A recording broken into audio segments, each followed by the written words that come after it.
Hi, I'm Esty, and I'm really glad you're here. I welcome you to this study on attention as prayer. This is a study about prayer, but maybe not prayer as you usually think about it. Most of us learned prayer as something that we do, words we say. We give thanks, we confess, we ask for help, and all of that is good and it matters. But underneath all of it is something simpler and something harder at the same time. Prayer begins with attention. Before we say anything to God, we are already in God's presence. The question isn't if God is present with us. The question is, are we paying attention? Most of us assume that if something important is happening right in front of us, we'll notice it. We trust our awareness. We trust that we will see what matters. But it turns out our attention doesn't quite work that way. There's a well-known experiment that helps illustrate how this works, how our attention works. In the experiment, you're asked to watch a video of two teams on a basketball court. One team is wearing white shirts, one team is wearing black shirts.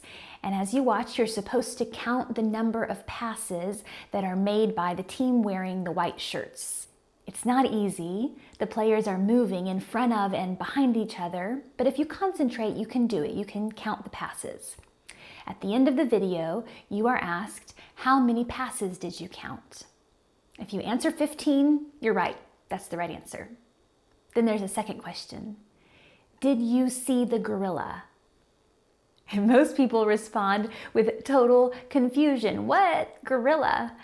When the video is replayed, though, it's obvious. Halfway through the scene, a person in a gorilla suit strolls right into the middle of the court with those people passing the ball. The person in the gorilla suit stops and waves and then walks off screen, and almost no one sees it. Why? Because when our attention is locked on counting the passes, our brain filters out everything else. Psychologists call this attentional blindness. Our attention works very well. It helps us to focus, but it can also blind us. Spiritually, I think the same thing often happens. God is like the gorilla, right here among us, in our midst, waving at us, and we don't see God. Not because God is absent, but because our attention is somewhere else. We are so busy counting the passes of our lives. We are focused on our work, or on the news, or on our phones, on our bank accounts, on our personal worries and the dramas that play out in life. And in the process, when we're focused on all of that, we miss the presence of God with us. It's tempting to blame our modern culture for this, to blame screens and notifications and constant stimulation. But it's actually an ancient human problem, missing God's presence. Jesus talks about this. Jesus talks about paying attention. A few times in the Gospels, it's recorded that Jesus says, whoever has ears to listen should pay attention. Jesus is inviting his followers to wake up to a deeper reality, to the presence of God, to the life of God, the kingdom of God unfolding right here and right now. This theme shows up especially in Jesus' parables about staying awake. Again and again, Jesus tells stories about people who miss something essential because they fall asleep. Sometimes they miss a celebration. Other times, falling asleep leaves them vulnerable, like in the parable of the thief in the night. In that parable, Jesus says, stay awake, pay attention, or you will be like a homeowner whose house is broken into and whose valuables are stolen out from under them. Failing to stay awake means losing our valuables. These parables about staying awake are often cryptic and hard to understand, and we don't really know what to make of them. I mean, is Jesus really talking about items being stolen from our house? If we hear these parables as invitations to pay attention, to stay awake to our lives and to God's presence, then the meaning of them begins to open up. Because there's a real sense that when we aren't paying attention, we do lose our valuables. We do lose what matters most. A neuroscientist named Dr. Amishi Jha has found that our minds wander for nearly half of our waking hours. 50% of the time, we aren't really here. We've lost what matters most. Where are we mentally? We might be ruminating, going over and over the same thinking in a negative cycle. We're not here. We might be mentally time traveling, thinking back over some regret or thinking ahead to a future worry. 50% of the time, our bodies are here in the present, but our brains are not. We're ruminating, we're distracted, notifications and multitasking and constant input scatter our attention. We are here, there, and everywhere. This breakdown of our attention really is like a thief in the night. It creeps in quietly and it steals something precious, our lived life. This valuable life that God has given us to inhabit fully. Does this resonate with you? Do you recognize this pattern? You try to focus, but your mind drifts between boredom and overwhelm. You feel foggy or distracted or irritable. You reach for your phone without really knowing why. You are replaying conversations in your head. You're second guessing yourself. Maybe you feel like sometimes you're physically in one place, but mentally you're somewhere else, maybe the past or the future. Into this very typical human experience, Jesus says, stay awake, pay attention.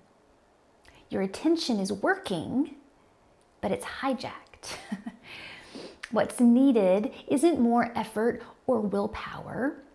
What's needed is a reset, a gentle retraining of our capacity to experience our life and to experience God directly.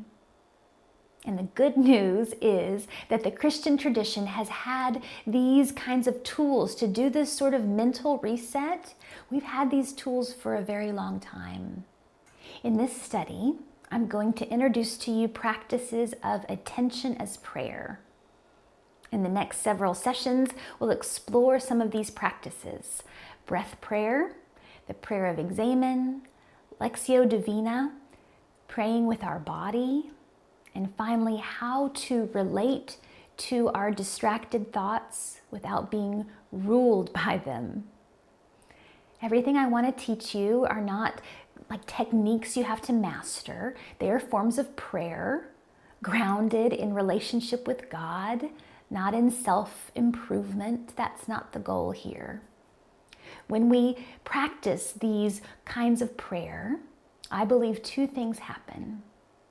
First, we become more present to our own lives, and more aware of God's constant presence with us. We wake up. We wake up to the life God has given us. And second, from this awareness, we're more available to be instruments of God's grace in the world. And that part really matters to me. These practices of attention as prayer are not just about self-improvement, about helping us feel calmer or less anxious or more zen. Instead, as we grow and as we become more present to ourselves and we recognize God's constant presence, something opens up in us. We become more available for the grace of God to move through us. I think these practices of attentionist prayer give us capacity to be more present for other people. For me personally, I do these practices and they create space in my mind and in my heart to be more clearly, I think, the person God is calling me to be. I find that when I do these practices, I'm less reactive and I'm less anxious and I'm more able to follow the way of Christ, the way of showing love and extending grace. It's like I have more capacity to see and to do God's will. Finally, I believe that the practices of attention as prayer that I'll introduce to you in the following sessions help us train our attention to stop counting the basketball passes of life and wake up to the one who is in the middle of all things, who's right here, standing, waving in our midst. God who says, "Hi there, I'm right here. I'm with you always. Follow me." My friends, attention itself can be prayer. By paying attention to God's presence, we realize grace. God is already here and we are invited to notice. I look forward to showing you these practices, and I hope you'll practice with me.